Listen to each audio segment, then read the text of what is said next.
အားလုံးမင်္ဂလာပါလို့နှုတ်ခွန်းဆက်ပါတယ်နော်စနေဖြစ်ပြီလားဟိုမှာမီးလောင်နေတယ်လို့ပြောလို့ရှိရင်နော်နည်းနည်းလှုပ်လှုပ်ရှားရှားဖြစ်နေနော်အာမင်ဒီနေ့ကျွန်တော်နှုတ်ကပတ်တော်ကိုအတူတူကဆင်ခြင်အောင်မေဖို့ဖြစ်ပါတယ်လို့ခေါင်းစဉ်ကပါလဲဆိုလို့ရှိရင်ပြောကြည့်အောင်ပါလဲဖန်ဆင်းခြင်းနဲ့တိဆောက်ခြင်းနော်ပြောကြည့်အောင်ပါလဲဖန်ဆင်းခြင်းနဲ့တိဆောက်ခြင်းအဲ့တော့ဖန်ဆင်းခြင်းလို့ပြောရင်ကျွန်တော်အားလုံးတော်တော်များများကနော်ကျွန်တော်တို့ယုံကြည်သူရဲ့အသက်တာထဲမှာဖန်ဆင်းခြင်းလို့ပြောရင်နားလည်ဖို့လွယ်တယ်ဖန်ဆင်းခြင်းလို့ပြောလို့ရှိရင်ဒါပေမဲ့နားမလည်သေးတဲ့အရာလည်းရှိတယ်မသိသေးတဲ့အရာတွေအဲ့တော့ဖခင်ရဲ့ဖန်ဆင်းခြင်းဟာသူဘာနဲ့နော်အစပြုပြီးတော့ဘာနဲ့အဆုံးသတ်မှာလဲဖခင်ဟာဖန်ဆင်းခြင်းနဲ့အစပြုပြီးတော့ခုနနော်ဆရာခွဲပြောရလို့ပဲဘာနဲ့အဆုံးသတ်မှာလဲဆိုရင်တိဆောက်ခြင်းနဲ့အဆုံးသတ်မှာဖန်ဆင်းခြင်းနဲ့အစပြုပြီးတော့ဘာနဲ့အဆုံးသတ်မလဲတိဆောက်ခြင်းနဲ့အဆုံးသတ်မှာဒါဆိုဖန်ဆင်းခြင်းဟာသူ့ဟာသူမပြီးသွားသေးဘူးဖခင်ရဲ့ရည်ရွယ်ချက်မပြည့်စုံသေးဘူးအဲ့တော့ပထမဦးဆုံးဖခင်သခင်ဖန်ဆင်းတဲ့အထဲမှာနော်ဖန်ဆင်းတဲ့အထဲမှာကျွန်တော်ဒီမှာပုံလေးကိုကြည့်အောင်နော်ဒီအလုံးသုံးလုံးနော်အဲ့ဒါပထမဦးဆုံးကဖန်ဆင်းခံကဘာနောက်တစ်ခုကစင်ခံရတဲ့ကဘာနောက်တစ်ခုကဘာလဲပြုပြင်ခံရတဲ့ကဘာအဲ့တော့တကယ်တော့အဲ့ကဘာကတစ်ခုတည်းပဲဖျားသခင်စဖန်ဆင်းတုန်းကကဘာဦးကျမ်းအခိုင်1အငယ်1မှာအစဦး၌ဖျားသခင်ဒီကောင်းကင်များနဲ့မြေကြီးကိုနော်ကောင်းကင်ကသုံးထပ်ဖြစ်တဲ့အတွက်ကောင်းကင်များဆိုတဲ့စကားလုံးသုံးတာနော်အင်္ဂလိပ်ကျမ်းစာမှာ heaven ဆိုသုံးတာနော်ကောင်းကင်များနဲ့ဘာဖြစ်လဲမြေကြီးကိုကောင်းကင်များပြောတဲ့အခါမှာစัจ java လာတစ်ခုလုံးနော်စัจ java လာတစ်ခုလုံးဖန်ဆင်းတာအဲ့တော့ပထမဖန်ဆင်းခံရတဲ့ကဘာမှာဘသူဟာဖန်ဆင်းခံရတဲ့တတ္တဝါ၄မျိုးရှိတယ်အဲ့တတ္တဝါ၄မျိုးထဲမှာနံပါတ်1ကဘသူလဲဆိုရင်ကောင်းကင်တမန်များဖြစ်တယ်နံပါတ်2ကတရိษံနံပါတ်3ကတီးပြင်စားပင်နံပါတ်4ကတော့ဒီမြေကြီးကဘာမြေကြီးတတ္တထုဖန်ဆင်းခံသက်ရှိ၄မျိုးရှိတယ်အဲ့ဒါကဘယ်တော့ဆိုလွန်ခဲ့တဲ့နှစ်9ဘီလီယံခါက9ဘီလီယံနော်ဒါကြောင့်မလို့အခုသိပ္ပံပညာရှင်တွေတွေ့ရှိတယ်ကျွန်တော်တို့ဒိုင်နိုဆောရဲ့အယိုးစုတွေဒါတွေကနှစ်တန်းနဲ့ချီရှိပြီတဲ့ဒါတို့ရဲ့တက်တွေနော်တို့ရဲ့ပြောဆိုချက်ဒီတရိษံတွေကဘယ်တော့ကနော်တရိษံတွေလဲလို့ပြောရင်ယောဘကုထုထဲမှာနော်လဝိတန်လို့ခေါ်တဲ့နော်အဲ့ဒါတော့ကျွန်တော်ဒီ scientific name တွေမရှိသေးဘူးနော်ဆိုတော့ကျမ်းစာထဲမှာလဝိတန်ဆိုတာကဒိုင်နိုဆောနော်အဲ့နှစ်တန်းပေါင်းများစွာကတရိษံရဲ့အယိုးစုတွေကိုဘာပဲလဲအခုပြန်တွေ့ရတဲ့အခါမှာဟာဒါဆိုလို့ရှိရင်ဒီတရိษံရဲ့အယိုးစုကဘယ်တော့ဖြစ်တည်လာတာလဲဆိုရင်ပထမမူလကဘာကဖြစ်တယ်ပထမမူလကဘာတော့ကဘသူကယာထုအမြင့်ဆုံးအုပ်စိုးခွင့်အရဆုံးလဲဆိုရင်ဘသူလဲဆိုရင်ကောင်းကင်တမန်မင်းလူစီဖာဆိုလူစီဖာလောက်ချမ်းသာကြွယ်ဝတာမရှိဘူးလူစီဖာလောက်ရုပ်ရည်ချောမောတာမရှိဘူးလူစီဖာလောက်အတန်ကောင်းတာလည်းမရှိဘူးဆိုလူစီဖာမှာဘာမှအားနည်းချက်မရှိဘူးဖခင်သခင်သူ့ပေးထားတဲ့အရာအားလုံးကြွယ်ဝပြည့်စုံတယ်ဒါပေမဲ့သူ့ရဲ့ကြွယ်ဝပြည့်စုံခြင်းဟာသူ့ကိုဗာလဲမာနတက်စီတယ်ဒါကြောင့်မို့သူ့ရဲ့မာနကြောင့်သူကြဆင်းသွားတယ်ယနေ့ကျွန်တော်တို့ရဲ့အသက်တာထဲမှာလဲကျွန်တော်တို့ဟာရုပ်ပိုင်းဆိုင်ရာနဲ့ချမ်းသာကြွယ်ဝလာပြီးဆိုရင်ဒါမှမဟုတ်ရုပ်ရည်ယူပကသူများထက်ဗာလဲချောမောလာပလာတယ်ဆိုရင်ဆိုတော့ကျွန်တော်တို့ဖခင်ပေးထားတဲ့ပညာတွေနဲ့ကြွယ်ဝလာပြီးဆိုရင်ကျွန်တော်တို့လည်းဗာလဲအဲ့ဒီမာနရဲ့သဘောတဘာဝရှိတယ်ဒါကြောင့်မလို့လူစီဖာဘာပြောဆိုရင်ဟိုးအနှိမ့်ဆုံးကိုနှိမ့်ကြခြင်းခံလိုက်ရတယ်သူနေထိုင်ခဲ့တဲ့ကဘာကြီးကိုလေဖခင်ကဘာနဲ့ဆင်လဲဆိုရင်ရေနဲ့ဆင်လိုက်တယ်အဲ့ဒါကဘာဦးကျမ်းအခိုင်1နော်အငယ်1ကနေ2နဲ့ကြားထဲမှာဖြစ်ပျက်သွားတဲ့အရာဒါကိုကျွန်တော်နားလဲတာ gap theory လို့ခေါ်တယ်နော်ဆိုတော့ဒါဖန်ဆင်းခြင်းပထမမူလကဘာရဲ့အဖြစ်အပျက်လေးပါအဲ့ဒါကတော့ကျွန်တော်တို့နော်ဒီကျမ်းစာထဲမှာဒါအကျူးတလေတော့ပြန်ပြီးတော့မပြောတော့ဘူးအဲ့တော့ဖခင်ကသူဖန်ဆင်းတဲ့အခါမှာသူ့မှာရည်ရွယ်ချက်ရှိတယ်အဲ့တော့ဖန်ဆင်းတယ်ဆိုတာကဆက်ပြီးတော့သူတည်ဆောက်မယ့်အရာတွေရှိတယ်အခုဖျားတာတစ်ပင်တာမဖန်ဆင်းခဲ့ဘူးဆိုလို့ရှိရင်နော်ကျွန်တော်တို့သုံးနေတဲ့ပစ္စည်းဥစ္စာတွေဂီတာတွေလည်းဖြစ်လာစရာအကြောင်းရှိမှာမဟုတ် နော်ဒါကြောင့်ဘုရားသခင်ဖန်ဆင်းခြင်းမှာသူ့ရဲ့အဲ့ဒီရည်ရွယ်ချက်ပြည့်စုံဖို့အတွက်တိဆောက်ခြင်းကိုကျွန်တော်ဆက်လက်လိုအပ်တာဖြစ်တယ်အဲ့တော့ဘုရားကဒီစင်ခံတဲ့ကဘာဘုရားကပြန်လဲပြုတ်ပြင်တယ်ဖန်ဆင်းတော့ကတော့စัจ java လာတစ်ခုလုံးကိုဖန်ဆင်းတာနော်ဂျိုးတွေအများပေါင်းတန်းပေါင်းများစွာဖန်ဆင်းတာဒါပေမဲ့အုပ်ဆိုးစီရင်ခွင့်ကိုတော့ဘုသူ့ကိုပေးထားလဲဆိုရင်လူစီဖာဟိုနာကြဆင်းသွားတဲ့လူစီဖာအဲ့ကဘာယူလဲစီရင်လိုက်တဲ့အခါမှာအဲ့ပထမမူလကဘာကဘာတွေတည်ဆုံးသွားလဲဆိုရင်တရိษံတွေတည်ဆုံးသွားတယ်တီးပြင်စားပြင်တွေတည်ဆုံးသွားတယ်ကဘာမြေကြီးရဲ့အပေါ်ယံပိုင်းလေးပျက်စီးသွားတယ်ဒါပေမဲ့အုပ်ဆိုးနော်အုပ်ဆိုးခွင့်ရတဲ့ဖန်ဆင်းခံကောင်းကင်တမန်တွေတော့ဘာဖြစ်လဲဆိုရင် तू ကဘာဖြစ်လဲမဖြစ်စီဘူးဒီတိုင်းပဲရှိစီဖန်ဆင်းစ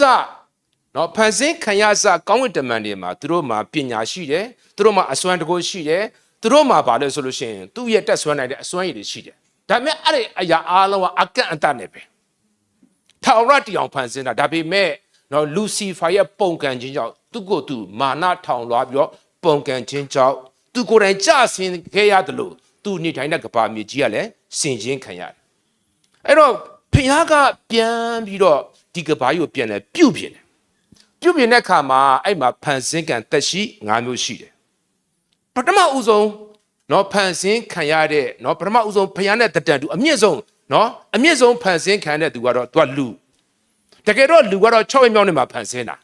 နော်ဆိုတော့သူနဲ့တတတူဖန်ဆင်းခံရတဲ့လူကို6ရက်မြောက်နေ့မှာဖန်ဆင်းတယ်အဲ့မဖန်လူကိုမဖန်ဆင်းခင်မှာတည်းကလူအတွက်အသုံးပြုမဲ့အရာတွေကိုအစင်သစ်ပြင်ဆင်ထားပြီးသားနော်ဆိုတော့အခုကျွန်တော်တို့က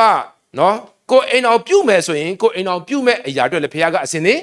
ပြင်ဆင်ထားပြီးသား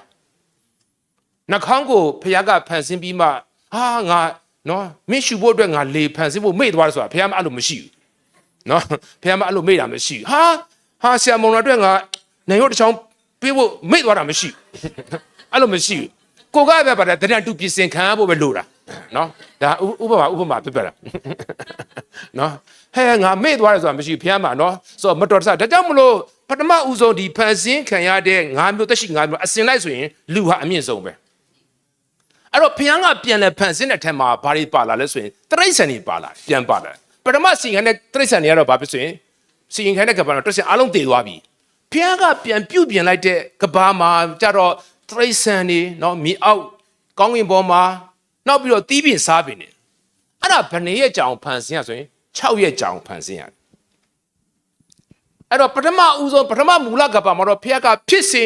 ဆိုပြီးဖန်ဆင်းလိုက်တာအားလုံးကဖြစ်သွားတယ်ဒါပေမဲ့ပြန်လဲပြည့်ပြည့်တဲ့ကဘာကျတော့ဘယ်နှစ်ရက်ကြာအောင်ဆိုရင်6ရက်ကြာအောင်ဒါဆိုရင်ဘယ်ဟာပူလာမလဲစဉ်းစားကြည့်နော်ဟဲ့မြန်လို့ဆိုကပုတ်ကတိထွက်လာပြီးတော့ဗာလဲနော်သူမင်းလာဆောင်ပွဲသွားမှာတနိုင်လိုက်ကြောက်တနိုင်လောက်နော်ကြာပြီးပြင်ဆင်ထားတယ်ဘယ်ကပူလာမလဲနော်ဒါအုပ်ဆွင်သိတယ်နော်သူတအားပြင်ဆင်လာပြီးတော့တော်တော်အချိန်ယူထားပြီပဲနော်ဒါကျွန်တော်သူတပြည့်မင်းကလေးခံထွက်လာလीဩသူတော်တော်လာနေပါတော့သူတော်တော်အချိန်ယူခဲ့ပြီဆိုတာလေနော်အဲ့တော့6ရက်ကြာအောင်ဖဲကပြန်လဲပြည့်ပြည့်တဲ့ကဘာပိုးပြီးတော့လာတယ်အဲ့ကဘာကြောင့်ဘယ်လိုထမ်းမှာလဲဆိုရင်လူရဲ့လက်ထက်ကိုဖျားပေးလိုက်တာဖះကအလုတ်သမားကိုမွေးထုတ်တာမဟုတ်ကျွန်ကိုမွေးထုတ်တာမဟုတ်ဘာဖြစ်လဲဆိုရင်နော်ငါရဲ့ကိုစားနော်အုပ်စိုးစီမံဖို့ကဘာယူအုပ်စိုးစီမံဖို့ဆိုတော့ဖះကဘာလဲလူလက်တဲ့ကိုပေးလိုက်တာအဲ့လူပိုင်ဆိုင်ထားတဲ့ကဘာယူတစ်ချိန်လုံးကဘယ်သူပိုင်ခဲ့တာလဲဆိုရင်လူစီဖာပိုင်ခဲ့ဒါပေမဲ့လူစီဖာဘယ်ရောက်နေပြီလဲဟောအောက်ဆုံးရောက်နေသူကြည့်တဲ့ခါမှာလူကိုကြည့်တော့ဘာဖြစ်မလဲမနာလို့ဖြစ်တယ်နော်တစ်ချိန်လုံးကငါအရန်သိချရတဲ့သူလေးနော်ကိုသူ့ရဲ့တန်ဖိုးကိုမတိနားမလဲခဲ့လို့နော်စွန့်ပစ်မိကမှာအခုတော့သူတစ်ပတ်လက်ထက်မှာတောက်ပနေတာနော်ဆိုတော့လူစီဖာအရန်ခံစားရတယ်ငါမရရောက်ငါပြန်ယူမယ်ဒါဥပမာနဲ့ပြောပြတာနော်ဆိုတော့လူဘိန်းနားလျောင်မဟုတ်ဘူးနော်ဆိုတော့မရရောက်ငါပြန်ယူမယ်ဆိုတော့ဒါတော့ဘယ်လိုလဲလူစီကိုလာပြီးတော့ဗာလဲပြန်လဲသွေးဆောင်ပြီးတော့ပြန်ရယူခဲ့တာဒါကြောင့်မလို့ကျွန်တော်တို့ကဘာဖြစ်ဆိုရင်ကျွန်တော်တို့ကကြဆင်းသွားတဲ့လူတွေဖြစ်တယ်ကြဆင်းအနည်းဆုံးကြဆင်းသွားတာတစ်ချိန်လုံးကနော်တရိษံနေကြားတဲ့ဆင်းနေဆိုရင်ဗာလဲလူရဲ့အုပ်ချုပ်မှုအောက်မှာရှိတာဟိုအကောင်ကြားနဲ့ကောင်နာမည်ပေးမယ်ကြားနော်နော်သူကနာမည်ပေးတာ तू ကပဲပေးရတာဖခင်ကသူ့အုပ်ချုပ်စီမံခွင့်ပေးထားတာအခုတော့ကြားမပြောနဲ့ဗာဖြစ်လဲချင်းကိုင်းမှာလဲကြောက်ရပွဲစိတ်ကိုင်းမှာလဲကြောက်ရ လူကပဲအချင်းရောက်သွားတယ်အောက်ဆုံးကိုရောက်သွားတယ်အဲ့ဒီကိုယ့်ရဲ့အဲ့အောက်ဆုံးကြောက်ရောက်သွားတဲ့လူရဲ့အချင်းကိုဖခင်ကပါလဲဆိုရင်ပြန်ရယူတာရွေးနှုတ်ရတယ်ပြန်ရွေးနှုတ်ရတယ်ဆိုတော့ပြန်ရယူပြီးတော့ဘာလဲဆိုရင် तू ကတိဆောက်ခြင်းအမှုကိုပြုတယ်အဲ့တော့ဖခင်နဲ့လူနဲ့ပထမဦးဆုံးနော်ဖခင်ကပြန်ရယူတယ်ဘယ်သူကိုရယူလဲဆိုလို့ရှိရင်လူကိုပြန်ရယူတယ်လူကိုပြန်ရယူတယ်အဲ့တော့တိဆောက်ခြင်းလို့ပြောတာကမှပထမဦးဆုံးဖခင်တိဆောက်ခဲ့တဲ့နေရာလေးကတော့အေဒင်ဥယျာဉ်ဖြစ်တယ်အဲ့ဒါဘယ်သူနဲ့နေဖို့လဲဟိုလင်မယားအကြောင်းပဲမစင်စားနဲ့လေဖျားနဲ့လူနဲ့အတူတူဖျားတော့မိထားခဲ့ပြီးတော့လူလင်မယားနှစ်ယောက်မွေ့လျော်ဖို့ပဲစဉ်းစားနေတာနော်အေဒူဣဇာဘယ်သူမွေ့လျော်ဖို့လဲဖျားနဲ့လူနဲ့ဟုတ်တယ်ဟိုလင်မယားကိစ္စထားလိုက်တော့နော်အဲ့ဒါအိမ်မှာထားခဲ့လိုက်တော့ဆိုဖျားနဲ့လူနဲ့ဘာဖြစ်လဲမွေ့လျော်ဖို့တိဆောက်ခဲ့တဲ့နေရာလေးဘသူကြောင့်ပြည့်စည်သွားလဲဘသူကြောင့်ပြည့်စည်သွားလဲလူကြောင့်နော်စာတန်ကြောင့်မပြောနဲ့လူကသဘောမတူရင်ဘာဖြစ်လဲစာတန်ဘလို့မှဖျက်ဆီးလို့မရဘူးစဉ်းစားကြည့်လေဖျားတိဆောက်တဲ့ကြောင့်စာတန်ဖျက်ဆီးလို့ရတယ်ဆိုတော့ဟုတ်ကုန်မဟုတ်တာဘသူကြောင့်လဲလူကြောင့်ဖျားကြိုပြောပြီးသားဖျားကဒီလိုဖြစ်မယ်ဆိုတာကြိုပြောတယ်ဖျားဘယ်တော့အခါမှနောက်မကြဘူးခုနပြောပြီးငါပြောဖို့မေ့သွားဆိုတာဖျားမရှိကြိုပြောတယ်ဒီလိုဖြစ်လာလိမ့်မယ်ဒီလိုအခြေအနေရှိလာလိမ့်မယ်ဒီနေ့မြန်မာပြည်မှာကဘာကြီးမှာဒီလိုဖြစ်လာမယ်ဆိုတော့ဖျားကြိုပြောလားကြိုပြောလားအစင်းနဲ့ဖြစ်လာကျွန်တော်မဖြစ်ဘူးအစင်းနဲ့မဖြစ်တော့ဘသူကြောင့်ပဲဝါကြောင့်ဖြစ်ကွာတကယ်တော့ဘသူကြောင့်လဲဆိုရင်ကိုကြောင့်လူရဲ့နော်တစ္ဆာမဆောက်တိမှုကြောင့်ဖျားပေါ်မှာနော်ဖျားစကားကိုနားထောင်ခြင်းမရှိတဲ့အတွက်ဘသူစကားသွားနားထောင်မိလဲစာရန်စကားအဲ့ဒါကစာရန်ရဲ့သဘောတော့ကျွန်တော်မှတဲ့ဒါမှမဟုတ်လူဟာကြဆင်းသွားတယ်ဖျားကအချင်းချင်းပြန်လဲရယူတာကျွန်တော်ဘလောက်ကြဆင်းနေဖျားပြန်ရယူတယ်အဲ့တော့လူကိုဖျားကပြန်ရယူတယ်တဲ့လူရဲ့နော်ဖောက်ပြန်မှုကြောင့်လူရဲ့အပြစ်ကြောင့်ပဲဖျားနဲ့လူနဲ့ကင်းကွာသွားတာဒါကြောင့်ကောင်းကင်မှာရှိတဲ့ဖျားဟာကောင်းကင်ဘုံမှာပဲရှိနေတာကိုဖျားမလို့ချင်လူနဲ့ပဲအတူတူနေဖို့အတွက်သူအမြဲတမ်းသူ့မှာဘာဖြစ်လဲ plan ရှိတယ်အဲ့တော့ဓမ္မဟောင်းမှာပုံရိပ်တွေအများကြီးရှိတယ်လူဟာကြဆင်းသွားတယ်တဲ့နောအေးလက်ထက်မှာကြဆင်းသွားတလောကလုံးကိုကြည့်တဲ့အခါမှာတလောကလုံးဘာဖြစ်သွားပြီလဲအပြစ်နဲ့ပြည့်သွားဒုစရိုက်အပြစ်နဲ့ပြည့်အဲ့တော့နေချင်းပွဲမကောင်းတော့အဲ့ဒီမှာအပြစ်ရှာလို့မတွေ့တဲ့သူကြောက်တော့ရှိတယ်ဘယ်သူလဲဆိုရင်တဲ့နော်အေးဖြစ်တယ်အပြစ်မရှိအပြစ်ရှာလို့မရဘူးဆိုတာ तू ကဘာကြောက်လဲဆိုရင် तू ဟာဖျားနဲ့အတူသွားလာလို့အပြစ်ရှာလို့မရဆိုတာကအပြစ်မရှိလိုက်ရှာမယ်ဆိုတော့တွေ့စရာအများကြီးရှိတာပေါ့သူ့ရဲ့အဓိပ္ပာယ်ကဘာလဲဆိုရင် तू ဟာဖျားနဲ့အတူသွားလာတယ်ဆိုတော့ကျွန်တော်ညီကိုနော်ဆရာဒီကဆရာတက်စီစဉ်လိုက်ကျွန်တော်နောက်ကလိုက်မယ်ဆိုတော့ तू ကစိတ်ချပြီးသားအဲ့တော့ तू မှာသူ့ရဲ့စဉ်းစားခြင်းဘာစားမလဲဘာလို့မှ तू ဘာမှမစဉ်းစားတော့အယံပေါ့ပါတာအဲ့တော့ကျွန်တော်အမျိုးသမီးထိုက်ပြလိုက်ဒီမှာနော်ကြက်ဥချောင်းရရှိတယ်စား तू စားပြန်ပြီနော်ကြက်ဥရှိစားပြန် तू စားပြန်ခဏစားရတာအဲ့တော့နော် तू ကကျွန်တော်တော့လိုက်နေရင်နဲ့စိတ်ညစ်တာမရှိဘူးမွေ့လော်နေတာနော်မွေ့လော်နေတာနော်ဒါဆိုကျွန်တော်လည်းသူ့ကိုဘာမှအပြစ်တင်စရာမရှိဘူးနော်ဆိုတော့ကျွန်တော်ဖျားနဲ့အတူသွားလာတဲ့လူကဖျားကသူ့ဘာမြင်လို့ဆိုရင်ဘာဖြစ်လဲဆိုတော့အပြစ်ကိုမြင်မမြင်တလောကလုံးကဘာဖြစ်လဲယိုရင်းပုတ်ပြက်ပြက်စီးနေပြီတလောကလုံးယိုရင်းပုတ်ပြက်ပြက်စီးနေပြီဆိုတော့ချင်းဘာလို့ဖို့ပဲလို့လဲဖြက်စီးဖို့ပဲရှိတော့တယ်ယနေ့လောကကြီးကလည်းဘာဖြစ်လဲတလောကလုံးကဖြစ်နေပြီလေယိုရင်းပြက်စီးနေပြီအဲ့တော့ပုတ်ပြက်ပြက်စီးနေပြီဆိုရင်ဒါဘာလဲမဖြက်စီးမဲ့နဲ့ထားလို့ရှင်ဘာဖြစ်လဲပို့ဆိုးမှာမင်းလို့ရှင်ကိုပေနာမှာလာရောအီးပုံတပုံထားကြည့်ပါလားနော်ဆိုတော့အဲ့တော့တလားနာလို့ရှင်ဘာဖြစ်လဲတကောင်မြန်ပြည့်ကျွန်တော်ရှင်းပြရတော့မယ်ဒါကိုမြန်ရှင်းပြရတော့မှာဆိုတော့ဒါဥပမာနားလုံးပြောတာပါဆိုတော့တလောကလုံးကဘာဖြစ်လဲတပုံစာမကတော့ဘူးတလောကလုံးပြည့်စည်နေပြီဘယ်လိုစက်မြင်မလဲကျွန်တော်တို့ဒါမှဖះဘာဖြစ်လဲဖះသူနဲ့အလုံးလုံးမဲ့သူကိုဖះဘာဖြစ်လဲရာရှာတယ်ကိုပေနာလို့ပြောကြည့်အောင်နော်ဖះနဲ့အလုံးလုံးမဲ့သူလို့အပ်တယ်လို့နော်ဖះနဲ့ပူပေါင်းလှုပ်ဆောင်မဲ့သူကျွန်တော်ဗာလဲဖះရှာနေတယ်ဒါဆိုရင်နဲလားများလားနဲတယ်အရင်နဲတာအဲ့မှာအဲ့ဒီလူနဲ့ပဲဖះကပြန်အစပြီးမှနောက်အနာဂတ်တစ်ခုကာလကိုနောက်ခေတ်ကာလကို ကျွန်တော်သိပြီးသားကျွန်တော်နောက်ခေတ်ကာလကဘာခေတ်ကာလဖြစ်မလဲမိလေနီအနှစ်ထောင်ကာလဟိုကိုဆွဲလန်းဖို့နေတာလောကမှာဖြစ်ပြနေတဲ့ຢာနေ့တိုင်းဆွဲလန်းနေတာကျွန်တော်ခဏပြောတယ်ကျွန်တော်ရဲ့ညီအကိုတွေကျွန်တော်ရဲ့တူမတွေကဟိုနိုင်ငံသားလူများနိုင်ငံသားဖြစ်နေပြီစင်ကာပူမှာရှိတယ်အမေရိကန်မှာရှိတယ်သူအဲ့နိုင်ငံသားဒါပေမဲ့မြန်မာပြည်ဖြစ်တဲ့ပြဿနာဆိုဘာလို့အိုးသူတို့အကြီးကျယ်ပေါက်ခွဲတာဟိုဘက်နိုင်ငံသားဖြစ်နေဘာလဲဒီကိုဘာဖြစ်လဲဖြစ်ပြနေတဲ့အရာကဘာဖြစ်လဲအရန်ခံစားရတယ်ကျွန်တော်တို့ဖြစ်ပြနေတဲ့အချိန်မှာတိတ်ရောမခံစားနဲ့တိတ်ခံစားတော့သိကြတယ်တင်းရဲ့အနာဂတ်ပါလဲအဲ့အနာဂတ်ကိုမဆွဲလန်းဘူးဆိုတာဖော်ပြနေတာဆိုတော့ယနေ့နောက်ကာလကိုနော်ဖခင်ကဆက်ပြီးတည်ဆောင်သွားမဲ့လူတွေတိဆောက်မဲ့သူတွေဖခင်အလိုရှိနေတယ်ကျွန်တော်တို့ဟာဖခင်ရဲ့စီမံကိန်းနော်ဖခင်ရဲ့အနာဂတ်မှာတိဆောက်မဲ့ဖခင်အနာဂတ်ကိုပို့ဆောင်မဲ့ဒီမိလင်ကဝင်စားမဲ့နော်ယနေ့အသင်းတော်ကိုတိဆောက်တဲ့သူများဖြစ်ပါစေ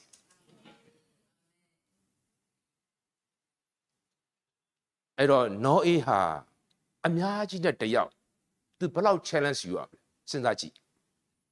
သူ့ဘောမှာတခါမှမကြားဘူးတဲ့တင်းဘောအုတ်တင်းဘောဆိုကျွန်တော်သိတယ်လေသူ့ခေတ်ကမှသူတင်းဘောဆိုတာမသိဘူးတင်းဘောဆောက်တယ်အခုဆိုကျွန်တော်တင်းဘောဆိုသိတယ်လေဘယ်လိုပြောကျွန်တော်မြင်ဘူးလား तू ကမြင်ဘူးတင်းဘောဆောက်တယ်ဥမာထားလိုက်ပါဂျလုတ်ကိုမင်းဆောက်စီစံကွာဆိုဂျလုတ်ကဘာလဲမသိဘူးလေဥမာလေနော်ဂျလုတ်ကဘာလဲဆိုနော်အဲ့ခေတ်မှာတော့လဲ तू ကလည်းတင်းဘောလည်းအဲ့လိုဂျလုတ်ကိုလိုပဲပြောတာနော်ဆိုဂျလုတ်ကိုဆိုတာဘာမှမသိဘူးဆိုတော့ तू တင်းဘောမင်းဆောက်ဆို तू တင်းဘောတော့မမြင်ဘူးလေမိုးလည်းတခါမှရွာဘူးတာမှမဟုတ်ပဲအဲ့လိုအခြေအနေကို तू ဖြတ်တန်းရတာဒါဆိုအများနဲ့တယောက် तू ဘယ်လောက်ထိအဖို့ခပေးရမလဲဆိုတာနော်အခုတလောကလုံးဝလည်းဘာဖြစ်လဲတိဆောက်နေကြတာနော်ကိုယ့်အဖွဲ့အစည်းတွေတိဆောက်နေကြတယ်ကိုယ့်နိုင်ငံတိဆောက်နေကြတယ်ကိုယ့်နိုင်ငံမှာကိုယ်ကသမ္မတတွေလည်းအများကြီးပဲနော်အစိုးရတွေလည်းအများကြီးပဲဆိုလိုချင်တာကအကုန်လုံးကဘာဖြစ်လဲမြေကြီးဆိုင်ရာနော်ကိုယ့်ရဲ့အုပ်ချုပ်မှုနဲ့ကိုယ့်ဟာသာတင်ဘယင်းဆိုပြီးတိဆောက်နေကြတဲ့အချိန်မှာခရစ်တော်သာလင်ကျွန်တော်ရဲ့ဘယင်းခရစ်တော်သာလင်ကျွန်တော်ရဲ့အရှင်သခင်ခရစ်တော်သာလင်ကျွန်တော်ရဲ့အစိုးရဖြစ်ပါစေအဲ့တိဆောက်ခြင်းတော့မှကျွန်တော်ရှိဖို့လိုအပ်တယ်အခုယနေ့ယုံကြည်သူမြောက်များစွာကလည်းတိဆောက်နေကြတယ်ဆရာတွေဟိုမှာနော်ကျွန်တော်တို့ငယ်တော့ပြောင်းလဲခါစားဆို church plan နဲ့အရန်ခက်စားတာ church plan နဲ့နော်ဟိုမှာတစ်ခုစဟိုမှာစလိုက်တာအဲ့ church plan တွေကဖျားရည်ရဲ့ပဲဖျားတိဆောက်လို့တဲ့အသင်းတော်မှာဖြစ်လာပဲနဲ့အဖွဲ့အစည်းတွေဖြစ်သွားတယ်ဆိုတော့ကျွန်တော်ဒါဝိညာဉ်မျက်စိအလင်းရပြီးတော့ဖျားဆိုလို့တဲ့အသင်းတော်တိဆောက်ခြင်းနဲ့မှာခန္ဓာတော်တိဆောက်ခြင်းနဲ့မှာဗိမာန်တော်တိဆောက်ခြင်းနဲ့မှာမိမိကိုယ်ကိုအဖို့ခပေးပြီးတော့နော်အသက်ရှင်ဖို့လိုအပ်တယ်ဒါအရေးကြီးတယ်အဲ့တော့နောအေးကသူတိဆောက်နေတဲ့အရာကသူလည်းမသိဘူးမကြားလည်းမကြားဘူးနောက်အဲ့ချိန်မှာတော့မိုးလည်းတစ်ခါမှမရွာဘူးဟေးအပွားနေပြီးတော့နော်ဒီနော်အရေးတွေကြမယ်ဆိုတာနော်အကောလုံးကသူ့ဘာဖြစ်လဲဆိုရင်ဝိုင်းလောင်ကြတာသူတင်းမောဆောက်တာနှစ်ပေါင်း100ကျော်ကြာတယ်လို့ပြောတယ်နော်ဆိုအဲ့လောက်အချိန်အကြာကြီးအဖို့ခပေးလူတွေလဲ तू ကပြောတယ်နောင်တရပါမင်းတို့အပြစ်တွေနောင်တရပါပြောလဲပြောရတယ်ဘာလို့ရလဲကိုလဲဘာဖြစ်လဲစောက်လဲစောက်ရတယ်စောက်တယ်ဆိုတာကဖခင်ကစောက်လို့ပြောတာက तू ကိုယ်တိုင်ကအရင်တိစောက်ခံရတာ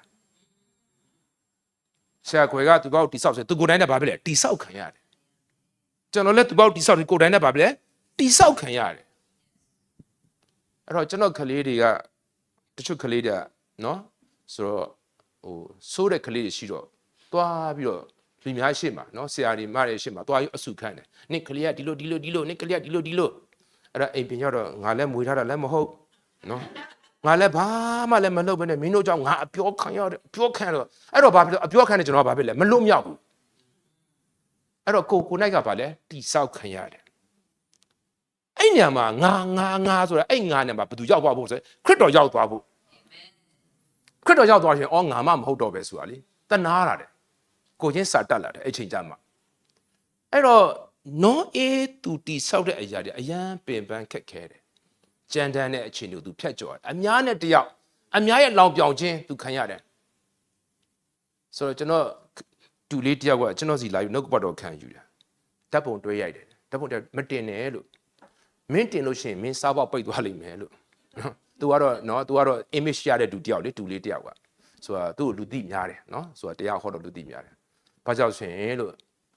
ဦးလေးကိုလို့လူတွေတော့မြတ်လက်ခံတာမဟုတ်ဘူးလို့အဲ့တော့မင်းငါနဲ့တပ်ပုံတွဲရတင်လို့ရှင်ပါလေမင်းကပါအပိတ်ခံလိုက်ရမယ်လို့ဆိုတော့နော်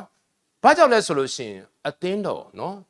်မျက်စိနဲ့မြင်တွေ့ရတဲ့အစာအုပ်အဖွဲ့အစည်းတွေတိဆောက်တဲ့သူအများကြီးရှိတယ်အဲ့ဒါကိုလည်းတိဆောက်နေဆိုတော့လောကရဲ့အောင်မြင်ခြင်းလို့လူတွေသတ်မှတ်ခံယူကြတယ်ဒါပေမဲ့ဖျားဆိုတဲ့ဖျားရဲ့ဗိမ္မာန်တော်ဖျားဆိုတဲ့ဖျားရဲ့အသင်းတော်တိဆောက်တဲ့သူကတော့အယံနေတယ်နော်ယနေ့မြောက်များဆိုတော့ယုံကြည်သူတွေကလည်းနော်ဖျားဘာကိုတိဆောက်နေတယ်သူတို့မသိဘူးမမြင်တတ်ဘူးအနာဂတ်ကိုကျွန်တော်မိလီနီကာလဝင်စားမယ်သူတို့မခံစားတော့အများကြီးပဲဒါနော်ကိုယ့်ရဲ့အမျိုးဆွေထဲမှာလည်းအများကြီးရှိတယ်ဒါမှမဟုတ်နောအေးဟာအဲ့ဒီဘဝကိုသူဖြတ်တန်းပြီးသူဟာသူတိဆောက်နေတာသူ့အတွက်မဟုတ်ဖျားခိုင်းတာတိဆောက်လူတွေကိုကဲတင်ချင်းရပါစေတော့ကဲတင်ချင်းရပါဆိုတိဆောက်ရင်လည်းအဲ့ဒီသူတိဆောက်နေတဲ့နေရဟာသူ့ရဲ့နားခူရပြန်ဖြစ်သွားတယ်သူ့ရဲ့လုံခြုံရပြန်ဖြစ်သွားတယ်သူ့ရဲ့အကွယ်အကာပြန်ဖြစ်သွားတယ်သူ့ရဲ့သူစောင့်နေတာသူရဲ့ပြန်ကောဖျားနဲ့အတူနားခွေရပြီအဲ့ဒီမှာနော်အစားအသောက်ကအစကျွဲဝခြင်းရှိတယ်ယနေ့ကျွန်တော်တို့စစ်မှန်တဲ့အသင်းတော်စစ်မှန်တဲ့ဗိမာန်တော်တိဆောက်လို့ရှိရင်အဲ့တိဆောက်ခြင်းအထက်မှာကိုယ်တိုင်မွေ့လို့ခြင်းခံစားတယ်ကိုယ်တိုင်ဘေးကင်းခြင်းခံစားတယ်ကိုယ်တိုင်လုံခြုံခြင်းခံစားရတယ်အဲ့ဒါလေနော်အေးရဲ့တိဆောက်ခြင်းအဲ့ဒါတွေကပုံရိပ်တွေနောက်တစ်ခုဒါလည်းဘာဖြစ်လို့ဘုရားကနောက်တော့မျိုးဆက်တစ်ကိုပြန်စပြန်ရောမျိုးဆက်တစ်ပြန်စတော့တစ်ခါပြန်လူတွေကဖောက်ပြန်မာပြင်းပြီးတော့ပြန်ကြဆင်းပြန်ရောဆိုဘုရားကပြန်ပြီးတော့ဘာလို့ဆိုရင်မောရှေရဲ့တဲတော်အဖြစ်ဘုရားနဲ့လူအတူတူနေဖို့ကျွန်တော်ကြံ့ညွတ်မသွားတော့နော်ဘုရားနဲ့လူနဲ့အတူတူနေဖို့အတွက်နော်အဲ့ကောင်းကင်ဘုံမှာဘုရားကမင်းတို့ငါကိန်ဝတ်ချင်တယ်ငါဖို့နော်တဲကိုစောက်ပါလို့ရွေ့လျားသွားလာလို့ရတယ်တဲတော်သူတိစောက်ခိုင်းတယ်ဒါလည်းမောရှေကဘာဖြစ်လဲသူမသိဘူးဘလို့ပုံစံမျိုးဆိုတာအဲ့ဒီပုံစံအတိအကျအတိုင်းတိဆောက်ခိုင်းတာဖျားနဲ့လူနဲ့အတူတူမွေ့လျော်ဖို့အတွက်အတူတူနေခြင်းနဲ့ဖျားကဆိုကိုချစ်ရတဲ့သူနဲ့ဘာဖြစ်လဲအတူတူနေခြင်းနဲ့ကျွန်တော်ညီမငယ်အင်ချင်းအိမ်အောင်ပြုတ်ပြီးတော့เนาะအခုကွဲကွာနေရတာနော်သူလည်းအတူတူနေခြင်းပါပဲเนาะအတူနေခြင်းပါပဲဟုတ်တယ်လေဆိုတော့အဲ့ဒါကဘထွန်းနေတူဖျားကလည်းဘာဖြစ်လဲကိုနဲ့အတူတူနေခြင်းတလုံးတဝရဖြစ်ခြင်းကိုချစ်ရတဲ့သူနဲ့ကင်းကွာပြီးနေရတော့ဖះမလို့ခြင်းအဲ့တော့မနေ့ကသူဟာနော်အဲ့ဒီကဲထုတ်ချင်းခံရတဲ့အဲကူရဲ့ကဲထုတ်ချင်းခံရပြီးတော့ဖះကကဲထုတ်ချင်းခံပြီးဂန္နာရအဲ့တော်တဲ့တောင်ထဲမှာတဲ့ဖះကပြောဆိုအဲ့ဒီလူတွေကိုတဲ့ဘာဖြစ်လဲလွတ်ပေးပါတဲ့ငါ့ကိုကိုးကွယ်ဖို့ငါ့ကိုဝတ်ပြုဖို့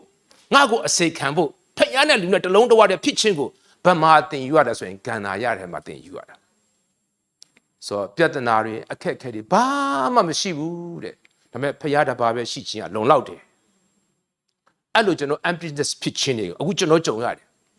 နိုင်ငံရေးအချင်းကြောင့်ပြေးနေရတယ်အိုးအိမ်တွေစွန့်ပစ်ခဲ့ရတယ်ရုပ်ပိုင်းဆိုင်ရတွေဗာလဲကျွန်တော်ဖျက်ဆီးခံရတယ်ဒါပေမဲ့ကျွန်တော်တို့အထက်မှာဘယ်သူရှိဆိုရင်ဖျားကိုယ်တိုင်ရှိနေတယ်ငါမင်းတို့နဲ့အတူရှိပြီးတော့မင်းတို့ကငါလမ်းပြမယ်တဲ့မင်းတို့ငါသွန်သင်မယ်တဲ့သူကိုယ်တိုင်ပြောတာယနေ့ကျွန်တော်တို့ကိုတိဆောက်ပေးနေသူကလည်းဖခင်နဲ့တလုံးတဝတဲ့ဖြစ်ဖို့အတွက်ဖခင်ကတိဆောက်ပေးနေတာအဲ့တော့ဆက်ပြီးတော့ဖခင်ကတိဆောက်ခြင်းရောက်ပုံရိပ်အားဖြင့်တစ်ခုပြီးတစ်ခုပြသွားတယ်နောက်တစ်ခုကတော့ရှောလမုန်ရဲ့ဗိမာန်တော်ရှောလမုန်ရဲ့ဗိမာန်တော်ဒီဗိမာန်တော်ဖခင်နေဖို့အတွက်ဗိမာန်တော်ကိုတော့တိဆောက်ခြင်းနဲ့ပထမဦးဆုံးသူကတော့ဒါဝိဒ်ပါဒါဝိဒ်ကတိဆောက်ပေးခြင်းတာငါကတော့နန်းတော်မှာနေပြီးတော့နော်ဆိုငါကိုယ်ကွယ်တဲ့ဖခင်ကတော့ဒီလိုမျိုးနေတာမဖြစ်သင့်ဘူးဆိုသူတဲ့ဗိမာန်တော်တိဆောက်ပေးခြင်းဆိုတော့တိဆောက်ခြင်းစန္ဒရှိတဲ့သူရဲ့အသက်တာထဲမှာကြည်နော်ဆိုတော့အဲ့ဒီလူကိုတဲ့ဖခင်ကပြောငါရဲ့ဗာလဲစိတ်တဘောနဲ့ညီညွတ်တဲ့သူလို့ပြောတယ်ဒါပေမဲ့ဒါဝိဒ်ရဲ့အသက်တာထဲမှာဒါဝိဒ်ဟာသူ့ထဲမှာအသက်တာထဲမှာဖောက်ပြန်မာပြင်းမှုတွေရှိခဲ့ပါတယ်ဒါပေမဲ့သူကဘာဖြစ်လဲဆိုရင်အပြင်အရာတွေဖောက်ပြန်မာပြင်းခဲ့ပြီမဲ့သူ့ရဲ့စိတ်ထဲမှာရှိတယ်ဘာဖြစ်လဲဖခင်နေဖို့အတွက်အိမ်ဆောက်ပေးယနေ့ကျွန်တော်အရောက်စီတိုင်းကလည်းဖျားနေဖို့အတွက်အိမ်ဆောက်ပေးတဲ့သူများဖြစ်ပါစေအဲ့တော့အိမ်ဆောက်တယ်ဆိုတာကတည့်ရမလားဟိုကိုယ့်ရဲ့အိမ်မှာလေတတဟိုဖျားကနေပြန်လုပ်ပြောအဲ့မှာနော်ဒါဆွတောင်းကန်နေဆိုအဲ့လိုမျိုးဆောက်ခိုင်းတာမဟုတ်ဘူးနော်ဆိုတော့ကိုယ့်အားဖြင့်ကိုယ့်ထဲကနေဖျားကိုအသက်အားဖြင့်သူတပါးထဲမှာသူတပါးရဲ့ဝိညာဉ်ထဲမှာဖျားနေဖို့အိမ်အဲ့ဒါကကိုယ့်လူအဖွဲ့ဖို့နော်ကိုယ့်လူဖြစ်ဖို့နော်အဖွဲ့အစည်းလုပ်ဖို့မဟုတ်ဘူးဘယ်သူလဲဖျားနေဖို့အိမ်ကိုတိဆောက်ခြင်းနဲ့စိတ်ဆန္ဒရှိလို့ရှင်အဲ့ဒါဖခင်ရဲ့စိတ်တော်နဲ့ညီညွတ်တဲ့သူပဲဒါဝိဒ်ကအဲ့စိတ်တော်ရှိဒါပေမဲ့ဒါဝိဒ်တိဆောက်ခွင့်မရဘဲနဲ့သူ့ရဲ့သားဖြစ်တဲ့ရှောလုံလက်ထက်မှာဗိမာန်တော်တိဆောက်ခွင့်ရတယ် အဲ့တော့ရှောမုန်လက်ထက်ဗိမာန်တော်တိဆောက်တဲ့အချိန်မှာတိုက်ပွဲမရှိဘူးရန်သူမရှိဘူးဒါဆိုနားလေရမှာကယနေ့ဖျားနေဖို့အတွက်အိမ်တော်စောင့်နေသမျှကာလပတ်လုံးအဲ့ဒီလူရဲ့အသက်တာထဲမှာညင်ဝတ်ခြင်းရှိဘာကြောင့်ဆိုရန်သူမရှိတိုက်ပွဲမရှိလို့အဲ့တော့ဖျားနေဖို့အတွက်အိမ်တော်တိဆောက်ခြင်းထဲမှာမရှိတဲ့သူကတော့ညင်ဝတ်ချမ်းသာခြင်းရမှာမဟုတ်ဖြစ်ပြနေတဲ့အခြေအနေကြည့်ပြီးတော့ကျွန်တော်တို့ဘာဖြစ်ဆိုရင်စိတ်ညစ်နေရမယ်နော်ကြေကွဲနေရမယ်ရှောလမုန်ရဲ့အသက်တာထဲမှာသူဟာဗိမာန်တော်တိဆောက်နေညင်ဝတ်ချမ်းသာခြင်းရတယ်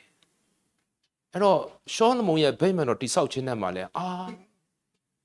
ပင်ပန်းခက်ခဲမှုတွေအများကြီးပဲတစ်ခုတ်တဲ့သူကအယောက်8000နဲ့စဉ်းစားကြည့်အဲ့တစ်သားတွေကိုပြန်ထမ်းလာတော့အယောက်9000တောင်းနဲ့ချီရှိတာဗိမာန်တော်မှာပါဝင်တဲ့အဆောက်ပစ္စည်းတွေအများကြီးပဲအဲ့လောက်ထိသူအဖို့ခပြဒါဆိုရှင်ကျွန်တော်နားလည်ရမှာကနော်ဖျားနေဖို့အတွက်အိမ်တော်တိဆောက်တဲ့သူဟာအဖို့ခပြရဖို့ရှိဒါပေမဲ့ပြရတာတက်အဲ့ဒီလူရဲ့အသက်တာမှာညင်ဝတ်ချမ်းသာခြင်းရှိတယ်စဉ်းစားကြည့်လေနော်ဆိုတော့ကျွန်တော်တို့ကျမ်းမာခြင်းနဲ့ချမ်းသာကြွယ်ဝမှုကျွန်တော်ဘယ်ရလိုချင်လဲဆိုရင်နော်ကျွန်တော်တို့အားလုံးကချမ်းသာကြွယ်ဝခြင်းပဲလိုချင်တာပဲနော်ဆိုတော့ကျွန်တော်မိတ်ဆွေတယောက်ဟာသူကအရန်ချမ်းသာကြွယ်ဝပဲမချမ်းမာတော့ဇပွဲပေါ်မှာရှိသမျှအစားအစာတွေပါပြသူမစားနိုင်သူပတ်စံချမ်းသာတယ်မလို့သူပါလေမစားနိုင်ခိုင်ကျွန်တော်တော်ရသွားတဲ့ခါမှာအသက်80ကျော်ဖွာရဟာနဲ့ကြီးစလေတောက်ပြီးတော့တနေ့စားတော့လည်းပါဆိုငပိနဲ့ပဲစားနေတာနော်ဆိုတော့အဲ့ဒါလို့သူကြတော့လဲလွတ်လပ်ပေါ့ခါကန်ကိုင်းနဲ့အဲ့ဒါကျွန်တော်အရာတိုင်းသွားတော့လွတ်လပ်ပေါ့ကျမ်းမာနေတာနော်ဆိုတော့ဒီနေ့ရှောလမုန်ရဲ့အသက်တာထဲမှာဘာတွေ့ရလဲဆိုလို့ရှိရင်သူအများကြီးအဖို့ခပေးရပေမဲ့သူ့ရဲ့အသက်တာမှာညင်ဝတ်ချမ်းသာခြင်းရှိတယ်သူဘယ်လောက်ထိချမ်းသာလဲဆိုရင်ကျွန်တော်တို့အများကြီးတာတယ်ကျွန်တော်ဆိုမိမတယောက်အနိုင်နော်သူဆိုမိမထောင်နဲ့ချီရှိတယ်ဘယ်လို management လုပ်လဲတော့မပြောတတ်ဘူးနော်ဆိုတော့ဒါသူ့ဘဝအသက်တာမှာဒါပေမဲ့အားလုံးဟာ तू ကပါဆိုအဲ့အရာအားလုံးကအနတ္တပါနော်နောက်ဆုံး तू ပြောတယ်အနတ္တပဲခရစ်တော်သားလည်းပါလေသူ့ရဲ့မွေ့လျော်ဖြစ်တယ်ဆိုတာမဟုတ်တလွဲအခွန်အားရနေမှာဆိုလို့နော်ဆိုတော့ तू ဘလောက်ပဲသူ့ရဲ့ချမ်းသာကြွယ်ဝမှုပြောတာနော်ချမ်းသာကြွယ်ဒါပေမဲ့အဲ့အရာလုံးကပါလေအနတ္တပဲနောက်ဆုံးပါလေခရစ်တော်ပဲဆိုတာနော်ဆိုတော့ तू ကတော့တန်ပါတယ်အများကြီးပေါက်ခဲ့အကုန်လုံးပြင်မှာအနတ္တအဲ့လိုပြောတာမဟုတ်အဲ့လိုခွန်အားယူခိုင်းတာမဟုတ်နော်ဆိုတော့တကယ်တော့ကိုယ့်ရဲ့အသက်တာမှာကြည့်လောက်ကြည့်ပြဿနာတွေအများကြီးပဲအဲ့မှာကိုစိတ်ပြက်သွားလိမ့်မယ်နော်ဆိုတော့နောက်ဆုံးဘုရားကဒီဗိမာန်တော်မျက်စိနဲ့မြင်တွေ့နေဗိမာန်တော်လာပြီးနောက်ပိုင်းဆရာကွယ်နော်ဆိုတော့သူ့ရဲ့သင်ခန်းစာထဲမှာပါလိမ့်မယ်ကျွန်တော်တို့ no overview ပေါ့နော်ခင်းပြတာအခုဓမ္မသစ်ကာလမှာဘုရားကသူတိဆောက်မယ်ငါအသင်းတော်ကိုဘာပဲလဲငါတိဆောက်ဆိုတော့တခါလေးကျွန်တော်တို့ကဝါကြွားတတ်တယ်လေအဲ့ဒါငါတို့အဖေစောက်ခဲ့တဲ့အသင်းတော်ဟောတော်မှလည်းငါတို့အဖေနာမည်တက်ထားတာကြီးနော်ဆိုတော့ကျွန်တော်တအားဝါကြွားတတ်တယ်လေနော်ဆိုတော့ငါတို့ဘိုးဘေးတွေစောက်ခဲ့တာဆိုပြီးတော့တကယ်တော့လူတွေဟာမျက်စိနဲ့မြင်တွေ့ရတဲ့ဖျားเจ้าတွေကိုအသင်းတော်လို့ထင်နေတာဖျားဆိုလို့တဲ့အသင်းတော်ဆိုတာကမျက်စိနဲ့မြင်တွေ့ရတဲ့အဆောက်အဦလူတွေနာမည်တက်ပြီးတော့ဖွဲ့စည်းတတ်တဲ့အဖွဲ့အစည်းမဟုတ်ဆိုအသင်းတော်ဆိုတဲ့အတိတ်ပဲကသူ့ရဲ့မူရင်းစကားလုံး ecclesia လို့ခေါ်တယ် call out ခေါ်ထုတ်ခြင်းခံရတာခေါ်ထုတ်ခြင်းခံရတယ်ဆိုတာကဘာလို့ဆိုရင်အဂုတုကနေခေါ်ထုတ်ခြင်းခံရတဲ့လူစုเนาะဒါဣသေလလူတွေเนาะစာရမဏလက်ထက်နေခေါ်ထုတ်ခြင်းခံရတဲ့လူစုမောင်မိုက်ထက်နေခေါ်ထုတ်ခြင်းခံရတဲ့လူစုဒီအစုအဝေးကိုသူကအသင်းတော်လို့ခေါ်တယ်အဲ့အသင်းတော်ဆိုတာကသူကလူမျိုးရေးကိုကိုစားမပြုအဖွဲ့အစည်းဂိုင်းကနာရဲ့ခံယူချက်တွေစီမီစကန်တွေကိုစားမပြုအဲ့အတွက်အဲ့ပုံစံနဲ့အသက်ရှင်တာမဟုတ်ဟေးငါတို့အသင်းတော်ကတော့ငါတို့အဖွဲ့ကဒီလိုစီမီစကန်ရှိရနော်ငါတို့ရဲ့ doctrine ကဒီလိုရှိတယ်နော်အဲ့အပေါ်ယံအခွန်အကာနဲ့အဲ့ပုံစံနဲ့ကျွန်တော်အသက်ရှင်တာမဟုတ်အသင်းတော်ဆိုတာကနော်ဒီအသင်းတော်ကထွက်လာတာကခရစ်တော်အထက်နဲ့ထွက်လာတယ်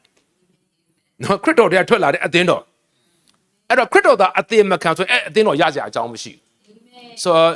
ကားတိုင်းပေါ်မှာယေရှုရဲ့နဘေးကိုထိုးဖောက်တဲ့အခါမှာသူ့ရဲ့နဘေးနဲ့ပါသွေးနဲ့ယူထွက်လာတယ်တဲ့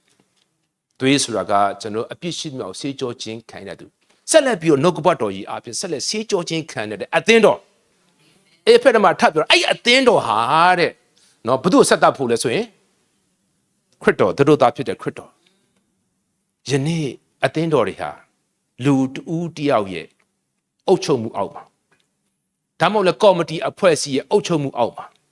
လူမျိုးတစုရဲ့အုပ်ချုပ်မှုအောက်မှာအဲ့အသင်းတော်ဟာတို့သားကိုခရစ်တော်ကိုဆက်တပ်ဖို့မပေးနိုင်ဘူးငါပဲအပိုင်ယူတော့မှာယနေ့မြောက်များစွာသောအမှုတော်ဆောင်တွေလို့ခံယူကြတဲ့သူတွေဟာဂျာကူလီဖြစ်နေတယ်တို့သားနဲ့ခရစ်တော်နဲ့ညားသွားမှာအရန်ဆိုးရင်လားငါအော်ဝါဒပဲခံယူငါတို့ပုံစံပဲယူအဲ့တော့ခရစ်တော်ရဲ့တဒံမထွက်လာတော့ဒါကြောင့်မို့တိဆောက်ခြင်းဆိုအရန်အရေးကြီးတယ်ယခုဖျားပါတိဆောက်နေလဲဆိုရင်အသင်းတော်တိဆောက်နေတယ်အဲ့အသင်းတော်ဆိုတာလူတွေအဖွဲ့အစည်းတိဆောက်နေတာမဟုတ်အဲ့တော့ကျွန်တော်ကထိုင်းဘက်မှာနေတော့ဒီဘက်မှာကလူတွေတိတ်လှုပ်ရှားလို့မကောင်းတော့ဘူးလေသွားလာလို့မကောင်းတော့ဟိုဘက်မှာဖျားကြောင့်လည်းအများကြီးပဲကျွန်တော်တခါမှမကြောက်ကျွန်တော်အဲ့မှာနေတာကျွန်တော်အကြာဆုံးပဲနေတာနော်တခါမှဆရာကြားဘူးလားမသိဘူးဟာဖျားကြောင့်လည်းအများကြီးပေါ်ထွက်လာတယ်အဲ့ဖျားကြောင့်လည်းစုပြီးရှစ်ခုကြီးအမှပြဿနာတက်ကောနော်ဆိုအဲ့လက်ဖက်ဆိုင်ထိုင်ရတယ်မဟုတ်အတူစားရတယ်နော်အဲ့ဒီထိုင်ပြီးရှစ်ခုစင်ပါပြီလေအဲ့ပြဿနာတက်ပြီပဲသူဩဝါဒကိုဩဝါဒနော်သူခံဦးချက်ကိုခံဦးချက်နဲ့နော်ဘလို့မှပေါင်းစည်းလို့မရဘူးဆိုတော့ဒါကြောင့်မလို့ဖျားရည်ရွယ်တဲ့အသင်းတော်ဆိုတာကယေရှုကငါနဲ့ကောင်းကင်ဘုံအဖတလုံးတဝရဖြစ်တယ်လို့ပဲတဲ့မင်းတို့လည်းဘာဖြစ်လဲတလုံးတဝရဖြစ်စေချင်တယ်အခုကျွန်တော်အားလုံးကတလုံးတဝမဖြစ်ဘူးသူ့ထက်မှလည်းခရစ်တော်ကိုယ့်ထက်မှလည်းခရစ်တော်သူခရစ်တော်နဲ့ကျွန်တော်ခရစ်တော်အတူတူပဲဆရာကွယ်ထုအထက်ခရစ်တော်နဲ့ကျွန်တော်ခရစ်တော်အတူတူပဲအဲ့ခရစ်တော်ချင်းပေါင်းလို့ရတယ်ဒါပေမဲ့သူ့စိတ်နဲ့ကိုယ်စိတ်ကြတော့ဘာဖြစ်လဲပေါင်းလို့မရတော့ဘာလဲကွယ်ရောနော်ကွဲပြားခြင်းတွေဖြစ်သွားဘာလို့ကွဲပြားခြင်းဖြစ်တယ်ခရစ်တော်ကြောင့်မို့ကျွန်တော်ရဲ့အတ္တကြောင့်ကျွန်တော်ရဲ့စိတ်နဲ့စိတ်ထားကြောင့်ဒါမှမဟုတ်အဲ့စိတ်နဲ့စိတ်ထားထဲမှာခရစ်တော်ရဲ့သဘောနဲ့ပြည့်ဝလာဖို့အတွက်ကျွန်တော်ဆက်လက်ပြီးတော့တိဆောက်ခြင်းခံယူဖို့လိုအပ်တယ်အဲ့ဒီအသင်းတော်ကပဲနော်ဘု து ဆက်တပ်ဖို့ဆိုရင်သူတို့သားခရစ်တော်ဆက်တပ်ဖို့အတွက်အရေးချင်းလုံလောက်တယ်အဲ့တော့အဲ့ခေါ်ထုတ်ခြင်းခံရတဲ့လူစုအဲမှာမှလူတွေပြန်ကြဆင်းသွားမယ်လူရှိပြန်ရောလူတွေပြန်ကြဆင်းသွားမယ်လူတွေရှိသေးတယ်အဲ့ကြဆင်းသွားမယ်အသင်းတော်တွေကစပြီးဖခင်ကပြန်ရောဘာကိုပြန်ယူมาလဲဆိုရင်ဘာကိုဆိုရင်သားယောက်ျားတန်ဆွမ်းတဲ့သားယောက်ျားအသင်းတော်ကြဆင်းနေပြီအခုဘယ်အသင်းတော်ကြီးငါတို့ပဲစစ်မှန်တယ်ဆိုတဲ့အသင်းတော်တွေကြဆင်းနေတယ်ဒါနော်ကျွန်တော်တို့ဗျာဒိတ်ကျန်နှစ်ထက်မှာဆိုရင်အသင်းတော်ခုနှစ်ပါးအကြောင်းပြောတဲ့အခါမှာကြဆင်းနေတယ်အားလုံးအဲ့ထဲမှာတာယောက်ျားဖျားပြန်အလိုရှိတယ်။ဒါကြောင့်မို့ကျွန်တော်တိဆောက်ခြင်းကမပြီးသွားဘူးတိဆောက်ခြင်းမပြီးသွားဘူး။ဟိုးဗျာဒိတ်ကျန်21ရောက်တဲ့အခါမှာငါမင်းတို့နဲ့တူကျဲကိုမယ်တဲ့နော်ဆိုတော့ဗျာဒိတ်ကျန်21မှာတဲတော်တိဆောက်ခြင်းပြောပြီးတော့22ရောက်လဲရောက်ဘာအကြောင်းဖြစ်ဂျေရုဆလင်မြို့တစ်ဂျေရုဆလင်မြို့တစ်ဆိုတာဘာနဲ့တိဆောက်ထားတဲ့ဆိုရင်ရွှေပါရွှေဆိုတာဖျားရဲ့သဘောတဘာဝနော်ရွှေရဲ့တိဆောက်ခြင်းနောက်တစ်ခုကဘာလဲကြောက်ဆိုတာဘာလဲခရစ်တော်အဖြစ်တံပြောင်းလဲလာတဲ့ကျွန်တော်တို့ကြောက်အသက်ရဲ့ကြောက်မြတ်တယ်ဒါတစ်ပေထဲမှာကျွန်တော်ပြောတာနော်အသက်ရဲ့ကြောက်မြတ်နဲ့ဆိုတော့အုတ်မြစ်ကတော့ဘာလို့ဆိုခရစ်တော်တဲ့ဆက်လက်ပြီးတော့ခရစ်တော်ရဲ့အသက်နဲ့ကျွန်တော်ဆက်လက်ပြီးတော့ထပ်ဆင့်တိဆောက်သွားမှာဒါဆိုရင်ကျွန်တော်ရဲ့စိတ်နေတဲ့ဘောနဲ့တိဆောက်မှာမဟုတ်ကျွန်တော်တို့ဘသူဘဝလဲဆိုတဲ့စိတ်ထားနဲ့တိဆောက်မှာမဟုတ်ဘဲနဲ့ခရစ်တော်ရဲ့သဘောနဲ့အဖြစ်ခံတဲ့သူကခရစ်တော်နဲ့တလုံးတဝါတဲ့ဖြစ်ချင်းဆိုတဲ့အဲ့အသင်းတော်နော်အခုဆက်လက်တိဆောက်နေတယ်အဲ့ဒီအသင်းတော်ဖြစ်ခြင်းနဲ့မှာကျွန်တော်ဆက်လက်ပြီးလိုက်ပါဖို့လိုတယ်ယနေ့မြောက်များဆိုတော့အသင်းတော်တွေဟာအသင်းတော်လို့အမိခံရတဲ့အဖွဲ့အစည်းတွေဟာဒီဖျားရဲ့တိဆောက်ခြင်းကိုနားမလဲဖျားတိဆောက်ခြင်းကိုနားမလဲတော့အဲ့ဖျားတိဆောက်ရင်ဖျားကိုယ်တိုင်ကင်းကုန်မယ်ဖျားနဲ့လူနဲ့တလုံးတဝတဲ့ဖြစ်သွားဖို့အဲ့တိဆောက်ခြင်းနားမလဲတဲ့ခါမှာဖျားကိုထင်ရှားစေခြင်းနဲ့ဘုသူတွေပဲထင်ရှားသွားလဲဆိုရင်လူပုဂ္ဂိုလ်တွေဆရာသမားတွေပဲထင်ရှားဖို့ကိုနောက်လိုက်ဖို့ကိုအဖွဲ့အစည်းတဲ့လူများများရောက်လာဖို့ဒါမှမဟုတ်ကဲထုတ်ချင်းခံရတဲ့သူတော့များပေမဲ့တဲ့တကယ်ဖျားနဲ့တလုံးတဝတဲ့ဖြစ်သွားသူကနဲတယ်ခရစ်တော်ရဲ့ခန္ဓာတော်အကြောင်းအသင်းတော်ရဲ့အကြောင်းကိုကျွန်တော်သိနာလဲပေမဲ့တကယ်နော်တားယောက်ျားတန်ဆွမ်းတဲ့တားယောက်ျားအောင်မြင်သောသူကနဲသွားတယ်ပိုနဲသွားတယ်အရှင်လက်လက်ချီဆောင်ခြင်းခံရမယ်အူးသီးတဲ့တောင်မှာတဲ့လူကဘယ်လောက်ပဲ3,400,000ပဲရှိတယ်ပိတ်နေတာဒါဦးသီးတဲ့မှာလေ ဆိုတော့ဒါကြောင့်မလို့တိဆောက်ခြင်းနဲ့မှာကျွန်တော်တို့ထဲထဲဝင်ရှိဖို့လိုအပ်တယ်ကိုဟာသူတစ်ပေါက်တိဆောက်ပြီးတော့ကိုယ်တိုင်နဲ့သူ့အဖြစ်ပါလဲတိဆောက်ခြင်းခံယူဖို့ဆိုတော့အဲ့ဖခင်ရဲ့သဘောတော်နဲ့တိဆောက်ခြင်းခံယူလေဖခင်ရဲ့သဘောကိုယ့်ထက်မှာပါလဲပို့ပြီးတော့ပြည့်ဝလေများလာလေအဲ့ဒီများတဲ့လူတွေကဟဲ့ဟိုမှာတိဆောက်ခြင်းဟိုအသက်ရအဝန်ဒီမှာလည်းအသက်ရအဝန်တိဆောက်ခြင်းခံတဲ့သူတွေအားတော့ပါလေအောင်ပြီးတော့တာယောက်ျားဖြစ်သွားတာချက်တော်ညီကိုမောင်နှမများဖခင်ကဆက်လက်တိဆောက်နေတော့မယ်အခုမျက်စိနဲ့မြင်တွေ့တဲ့အသင်းအဖွဲ့အားလုံးနော်လူတွေဖွဲ့စည်းတဲ့အဖွဲ့အစည်းအားလုံးတစ်နှစ်ကွယ်ပျောက်သွားလိမ့်မယ်ခရစ်တော်ရဲ့တရားပလင်မှာစစ်တဲ့ခါမှာကျွန်တော်ဟာဘယ်လူမျိုးပါကျွန်တော်ကကျမ်းစာဘယ်လောက်တတ်ပါတယ်ကျွန်တော်ဟာဘာတွေလုပ်ခဲ့ပါတယ်ကျွန်တော်နော်အသင်းတော်ဘယ်နှပေါက်တီထောင်ခဲ့ပါတယ်ကျွန်တော်ဘွဲ့ဘယ်လောက်ရခဲ့ပါတယ်ကျွန်တော်ဟာဘယ်အဖွဲ့အစည်းကပါကျွန်တော်ဥက္ကဋ္ဌပါကျွန်တော်တင်းဥဆရာပါအဲ့ဒါတွေကိုစစ်ဆေးမှာမဟုတ်ခရစ်တော်ရဲ့တရားပလင်မှာစစ်ဆေးတဲ့ခါမှာကျွန်တော်တို့အထက်မှာခရစ်တော်ရဲ့သဘောတော်နဲ့ဘယ်လောက်အပြည့်ခံထားတယ်လဲဘယ်လောက်တိဆောက်ခြင်းခံယူထားလဲအဲ့ဒါကိုပဲစစ်ဆေးမှာချစ်တော်ညီကိုမောင်နှမများဟိုအနာဂတ်မှာဖျားပြောတဲ့အရာကိုမြင်တတ်မှအခုတိဆောက်ခြင်းခံယူတတ်မှာအခုလက်ရှိအခြေအနေမှာကျွန်တော်ဘာဖြစ်လဲဖျားဘာလုပ်နေဆိုတော့မခံစားတတ်လို့ကဟိုလည်းမသူမမြင်တတ်လို့အနာဂတ်မှာဖျားအဲ့ဒါပြောထားတယ်နော်အနာဂတ်မှာဒီလိုဖြစ်မယ်နော်လို့ပြောထားတာပါလေယနေ့အသက်ရှင်စင်မှာတွေကကိုခံယူတတ်မှာကျွန်တော်အိမ်မှာရှိတဲ့သမီးလေးတယောက်ရှိတယ်သူကကျောင်းသွားတက်တော့သူကအပြစ်မှမပြောဟာတော်များများကအိမ်ကထွက်တာနဲ့တအားပြောတာဟာလွတ်လပ်ပြီဟေးဆိုတာဘာလောကနဲ့တသားတည်းကျသွားလူအများကြီးပဲနော်အိမ်မှာအဲ့ကလေးလေးကမပြောဘာဖြစ်လို့ဆိုတော့အိုးအပြစ်မှလိန်ညာတာတွေအများကြီးပဲတဲ့သမီးကိုလာလိန်နေတဲ့နော်ဟိုတယောက်ကြတော့ဘာဖြစ်ဆိုရင်အေးဟိုတယောက်ကြတော့သမီးရဲ့မုတ်တွေညာစားတယ်တဲ့မုတ်ဒီမြတ်မကောင်းကြောင်းလာပြောတယ်တဲ့ရှာပပအိမ်ပဲပြန်လာကြမပြန်လာနဲ့နော်တနေ့ကြလို့ရှိရင်ပပမမတို့လောကထဲမှာရှိအောင်ဒီလောကနဲ့ထွက်ခွာသွားမှာသမီးရှစ်ဆက်အဲ့ဒီမှာနေရမှာလောကထဲမှာဆက်နေရမှာဖះနဲ့သွားတာတော့လက်ချင်းကျောင်းပိတ်ပြီးဆိုပြန်လာသူ့ကိုခွင့်ရေးပေးရတယ်ပြန်လာခြင်းလို့ခွင့်ရေးပေးပါဆိုအဲ့ဒါပြန်လာလဲခဏလေးကျွန်တော်တို့ဗာလဲကျွန်တော်အမျိုးသမီးဖက်ပြီးစကားလေးပါပြောလိုက်ကြည့်ပြောသူအပြန်သွားညနေ2 နာရီလောက်ဆိုပြန်သွားတာဘာကြောင့်လို့ဆိုရင်သူ့ရဲ့အသက်ရှင်ခြင်းလောကနဲ့ဗာလဲတဟဆာတမဖြစ်တော်များများကလေးရတော့အိမ်မှာဆိုတော့နာမတော်ခေါ်တယ်။အိုးသခင်ယေရှုအိုးသခင်ခေါ်တယ်။နာမတော်ခေါ်တယ်။နော်ဆိုဘုရားလက်စွတော်အများနဲ့ပြောတတ်တယ်။အပြင်ထွက်ပြီးဆိုရင်လောကနဲ့တသားတည်းကျသွားတာ။နော်ဘာနဲ့တူလဲဆိုရင်ကျွန်တော်တို့နော်အေးတင်မောတိဆောက်တဲ့ခါမှာကြီးကန်းနဲ့တူတာလေပြန်မလာဘယ်ဟုတ်မလဲပြန်မလာတော့နော်သူကဟိုမှာအသားကျနာမှာအပုတ်သိုးတွေအများကြီးအစင်းသိရှိနေဟာဒါငါရဲ့ကဘာပဲငါရဲ့လောကပဲဆိုပြီးတော့လေသူခဏတာနေခဲ့တဲ့ဘာဖြစ်လဲဆိုတင်ဘောထဲမှာ तू မမွေ့လျော်တော့ဒါပေမဲ့ဂျုံငဲကြတော့ဘာဖြစ်လဲသူ့ရဲ့နေထိုင်ရမဟုတ်ဆို तू တိတော့ तू ပြန်လာတယ်ဆိုတော့ယနေ့လောကကြီးကဘာဖြစ်ဆိုရင်ပုတ်ပြက်ယူရင်းပျက်စီးနေပြီလောကထဲမှာနေသားကြအောင်မလိမ့်ချင်နဲ့အဲ့ဒါစစ်မှန်တဲ့လွတ်မြောက်ခြင်းမဟုတ်မိပြက်နေကြဆိုပြက်တာဘာဆန်းလဲဆိုနေသားကြအဲ့ဒါခရစ်တော်ရဲ့အသက်ရှင်ခြင်းမဟုတ်နော်အဲ့ဒါအသက်ရှင်ခြင်းမဟုတ်နော်ဆိုတော့ကျွန်တော်တခါအဲ့လိုဖြစ်တတ်တယ်အသားကျသွားပြီလောကလူကနေတက်ရင်ကျင့်တတ်ဆရာကြီးပါပဲဆိုပြီးတော့အသားကျသွားတာကျွန်တော်ဆိုရင်ကျွန်တော်ဖုန်းကအဆင်မပြေဘူးလေဆိုတော့ VPN နဲ့ခံတော့တခါမှလည်းအဆင်မပြေဘူးဆိုတော့ဘာကြောင့်ဆိုအသားမှမကျပဲကျွန်တော်ဟိုဘက်ကဖုန်းနဲ့ဒီဘက်က match မဖြစ်ဘူးနော်ဒါပေမဲ့ဒီဘက်မှာဖုန်းနဲ့ပါလေသူကသူအဆင်ပြေနေတာဆိုတော့ကျွန်တော်တို့ဟာလောကထက်မှာကျွန်တော်မွေးလာပြီဒီလောကနေကျွန်တော်ပါလေဖခင်ကထုတ်ယူပြီးလောကသားများတို့အသက်ရှင်အောင်ဖခင်မလို့ချင်ရှာပါဒီလောကထက်မှာနောက်ထပ်ခေတ်ကာလတစ်ခုကိုယူဆောင်သွားမယ်နော်နောက်ထပ်ခေတ်ကာလကိုဝင်စားမဲ့အဲ့ဒီဆောက်ခြင်းကိုရှိနေတဲ့သူကပဲထူးနေတာထူးအောင်နှခမ်းကြီးပါလေအရေးရေးဆိုးထားတာမဟုတ်ထူးကြအောင်လည်းလူများတို့လမ်းပြန်နေဝတ်စားတာလည်းမဟုတ်ဆိုတော့လောကမှာသူ့တဲ့ကျင့်တတ်စရာတစ်ခုမှမရှိဘူးကျွန်တော်တို့ရဲ့ကျင့်တတ်စရာခရစ်တော်ပဲအဲ့ခရစ်တော်ရဲ့တိဆောက်ခြင်းထဲမှာကျွန်တော်ကိုယ်တိုင်ထဲထဲဝင်နော်အပြန်အလှန်တိဆောက်ခြင်းမှာကျွန်တော်ရှိနေဖို့လိုအပ်တယ်အဲ့ဒီအသင်းတော်ကိုပဲနော်အဲ့ဒီတဆင့်တိုးတက်လာပြီးတော့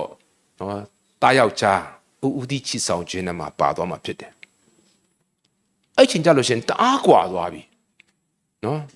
တချို့ကလည်းပြောနောင်ခါလာနောင်ခါဈေးပေါ့မဟုတ်ဘူးနော်အခုတက်ကဝိညာဉ်မျက်စိလေနော်ဝိညာဉ်မျက်စိအလင်းရပြီးတော့နော်ယနေ့ဖခင်ရဲ့တိဆောက်ခြင်းနဲ့မှာလိုချင်နဲ့မိမိကိုနော်မိမိရဲ့နော်မိမိကိုဒီထက်မှာယဉ်ဤမြုပ်နှံဖို့လိုအပ်တယ် အဲ့တော့ကျွန်တော်ဒီကိုလာတဲ့ခါမှာလည်းဒီအတွက်ပဲယူရယ်ခလေးတကူလည်းစကားပြောတဲ့ခါမှာကိုယ်လည်းတိဆောက်ချင်းခံရတယ်တိဆောက်ချင်းခံယူဖို့လိုအပ်တယ်နော်ဆီယမကလေးရလည်းသူ့သားကိုတိဆောက်ပေးသလိုသူ့သားလည်းသူ့ပြန်တိဆောက်ပေးတယ်နော်သူ့သားဆိုတာမဟုတ်ငါသူ့ကြောင့်ပြောတာမဟုတ်နော်ကျွန်တော်သိတယ်ဆီယမကလူမျိုးတိဆောက်ပေးအရန်ကောင်းတာအေးသူလည်းတိဆောက်ချင်းခံယူဖို့လိုအပ်တယ်ဆိုတော့အခု तू အရန်ညေဝချင်းခံစားရပါတယ်နော်ဆိုတော့ဒါကဘာလဲဆိုတော့ဒါကျွန်တော်အပြစ်ပြောတာမဟုတ်နော်ဆိုအားလုံးတူတကွကြီးထွားဖို့အတွက်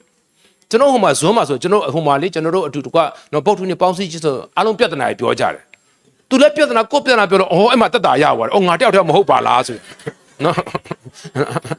မင်းကလေးလည်းအဲ့လိုဆိုတာဟုတ်တယ်ငါကလေးလည်းအဲ့လိုဆိုတာခဏခဏနော်လူများရှင်းမှာတင်းအုပ်ဆရာတွေကလေလူများရှင်းမှာသွားပြီးဆရာသမားရှင်းမှာသွားပြီးဘာဖြစ်လဲဟုတ်ကဲ့သွားပြောတာဟုတ်ကဲ့မကွာခပ်ပေါ့နော်